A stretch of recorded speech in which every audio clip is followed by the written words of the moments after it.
Pipe কাটতে কেন হবে সেটা এই পাইপ কাটতে গেলে আমরা কি কি যন্ত্র ব্যবহার করব।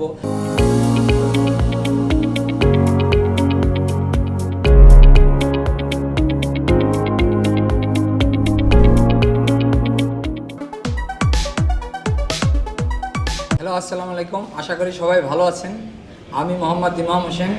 আমি ডলফিন ট্রেনিং সেন্টারে প্লাম্বিং ট্রেনার হিসেবে বিগত দিনে কাজ করে আসছি এবং আশা করি আপনারা এর গেল পর্বগুলো আমার সবাই দেখেছেন।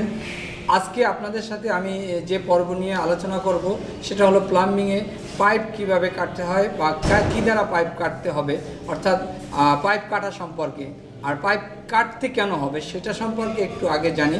অর্থাৎ একটা পাইপ যখন আমরা লাইনে ব্যবহার করব তো সব পাইপই আমাদের 20 ফিট বা 10 ফিট হবে না, অর্থাৎ সব পাইপই বিভিন্ন সাইজের কেটে আমাদের মাপ অনুসারে সেটা লাগাতে হবে। তো সেই জন্য কি আমাদের পাইপটা কাটা খুবই গুরুত্বপূর্ণ। তো এই পাইপ কাটতে গেলে আমরা কি কি যন্ত্র ব্যবহার করব বা কি যন্ত্র ব্যবহার করে আমরা পাইপ কাটবো সেটা সম্পর্কে আমরা এখন শিখব। তাই আমি এখন আসলে আপনাদের সাথে এই পাইপ কাটার দুটো যন্ত্র সম্পর্কে পরিচিত করছি, তারপর আমি এটা দিয়ে কিভাবে কাটে সেটা আপনাকে দেখাবো। এখন আমি আপনাদেরকে যে যন্ত্রটা সম্পর্কে দেখাবো পাইপ কাটার জন্য কি কি যন্ত্র ব্যবহার করে। তা প্রথম যে যন্ত্রটা আমি আপনাদেরকে দেখাবো সেটা হলো পাইপ কাটার। অর্থাৎ দেখেন এই আমার হাতে যে যন্ত্রটা আছে এটার নাম হলো পাইপ কাটার। এরপর দ্বিতীয় যে যন্ত্রটা আমার কাছে আসবে সেটা হলো হ্যাকসো ব্লেড। অর্থাৎ এই হ্যাকসো ব্লেড দিয়ে আমরা কীভাবে পাইপ কাটবো। তাহলে আমরা এখন যাই কাটিং করছি যে কীভাবে কাটতে হবে। তাহলে আমি এখন প্রথমেই আমি একটা পাইপ নিলাম, পাইপ নিয়ে আমি পাইপ ভাইজে সঠিকভাবে আটকালাম।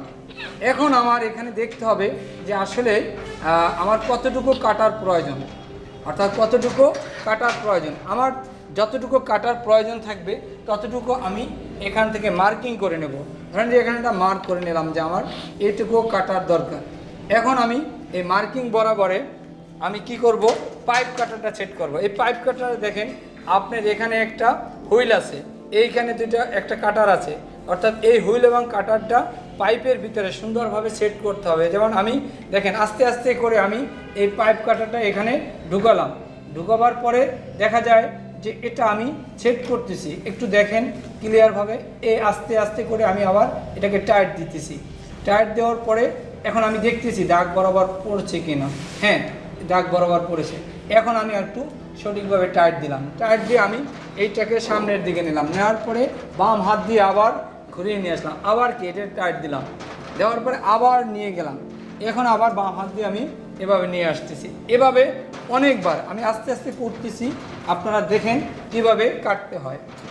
এখন এই পাইপ কাটারটা আমি চালাচ্ছি, এই পাইপ কাটার দিয়ে পাইপ কাটতেছি। দেখেন আমি ডান হাত দিয়ে এভাবে মুভ করছি, তো আবার বাম হাত দিয়ে এটা নিচ্ছি, আবার একটু লুজ হলে কি টাইট দিতে হবে। এখন দেখেন এই কাটার সময় আমি কি করব, কাটিং হুইল ব্যবহার করব।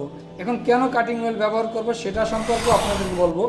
এই দুইটা, এটাও একটা মেটাল, এটাও একটা মেটাল, দুই মেটালের সংঘর্ষের ফলে কি হয়, এখানে তাপ উৎপন্ন হয়। এই তাপটাকে রিডিউস করার জন্য আমরা কাটিং হুইল ব্যবহার করতেছি। এখন দেখেন আস্তে আস্তে আমি একটু পরেই আমার এই পাইপটা কাটা শেষ হয়ে যাবে। এই প্রায় শেষের পর্যায়ে দেখেন এখন আস্তে আমি পাইপটা কেটে ফেললাম। এখন দেখেন এইটা দুই টুকরো হয়ে গেল। অর্থাৎ এখানে যদি আমি দেখাই এই পাইপটা মসৃণভাবে সুন্দরভাবে কাটা হয়ে গেল। অর্থাৎ পাইপ কাটার দিয়ে এভাবে সহজে এবং খুব কম সময়ে একটা পাইপ কাটা যায়। তো এটা আমরা আশা করি সবাই ভালোভাবে শিখতে পারছি। এবং এরপরে আমরা কি করব, হ্যাকসো ব্লেড দ্বারা আমরা কিভাবে পাইপ কাটে সেটা আমরা দেখবো। আমি আরেকটা পাইপ সেট করে নিচ্ছি সুবিধার জন্য। কি আমি একটা পাইপ সেট করলাম, দেখেন এই পাইপটাকে সঠিকভাবে ভাইজের সাথে আটকাইলাম, আস্তে আস্তে করে টাইট দিলাম। দেওয়ার পরে আমি এখানে একটা আবার মার্কিং করে নিলাম। দেখেন এই বরাবর একটা মার্কিং করলাম যে এই পর্যন্ত আমাকে কাটতে হবে। তো এখন আমি কি হ্যাকসো ব্লেড ব্যবহার করবো। হ্যাকসো ব্লেড ব্যবহারের নিয়ম আছে, কারণ আমি যদি এই ব্লেডটা এরকম ব্যবহার করি তাহলে যে আমার হাতে যে কোনো সময় আঘাত লাগতে পারে। তাই কি এটাকে আমার এভাবে ধরতে হবে, ধরে আমার কি 45 ডিগ্রি অ্যাঙ্গেলে আমাকে দাঁড়াইতে হবে, যাতে আমার এই বডিটা সুন্দরভাবে এবং পাইপটা যাতে সহজভাবে এবং ইজিভাবে কাটা যায়, অর্থাৎ বাঁকা তারা না হয়। সেই জন্য কি আমার বডিকে দুলতে পারবে না, আমি ইজিভাবে এটা তাকে নিজস্ব গতিতে চলতে দিতে হবে, কোনো জোরাজুরি করা যাবে না। তাই আমি দেখেন সামনে নিচ্ছি আবার পিছনে আসছি, সামনে নিচ্ছি আবার পিছনে নিয়ে আসছি। অর্থাৎ এভাবে আমি সঠিকভাবে একটা পাইপকে সুন্দরভাবে এবং সহজভাবে কাটা যাবে। এবং এই ব্লেডটা যদি কোনো রকম মোচড় পড়ে তাহলে যে কোনো সময় ভেঙে যেতে পারে, তাই সেদিকেও খেয়াল রাখতে হবে। তাই আমি সহজ এবং সুন্দরভাবে এই পাইপটা কিভাবে কাটা যায় সেটা সম্পর্কে আপনাদেরকে আজকে দেখালাম।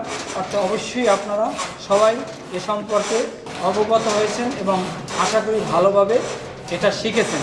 দেখেন এই একটু পরে আমাদের পাইপটা কেটে আমরা শেষ হয়ে যাবে আস্তে আস্তে। এখন শেষে গিয়ে আমাকে কী করতে হবে, আস্তে আস্তে কেটে ফেলতে হবে যাতে এটা আমার হাতটা আঘাত না লাগে। অর্থাৎ আমি সুন্দরভাবে একটা পাইপকে কেটে ফেললাম। দেখেন দুইটা একটু করলাম, একটা করলাম আমি হ্যাকসো ব্লেড দিয়া, একটা পাইপ কাটার দিয়া। অর্থাৎ দুইটা দিয়ে পাইপকে কাটা যায়। অর্থাৎ আমরা হ্যাকসো ব্লেড দিয়ে কাটতে একটু সময় লাগে, আর পাইপ কাটার দিয়ে কাটতে খুব ইজিভাবে সহজভাবে কাটা যায়। তাই সেই জন্য আমাদের প্রয়োজনে যেখানে যেটা প্রয়োজন হবে সেখানে সেটা আমরা ইউজ করে এই পাইপটা কাটতে পারবো। আশা করি সবাই আমার এই ক্লাসটা বা এই সেশনটা মনোযোগ দিয়ে শুনেছেন এবং দেখেছেন। পরবর্তীতে হয়তো সবাই এই কাজগুলো করতে পারবেন।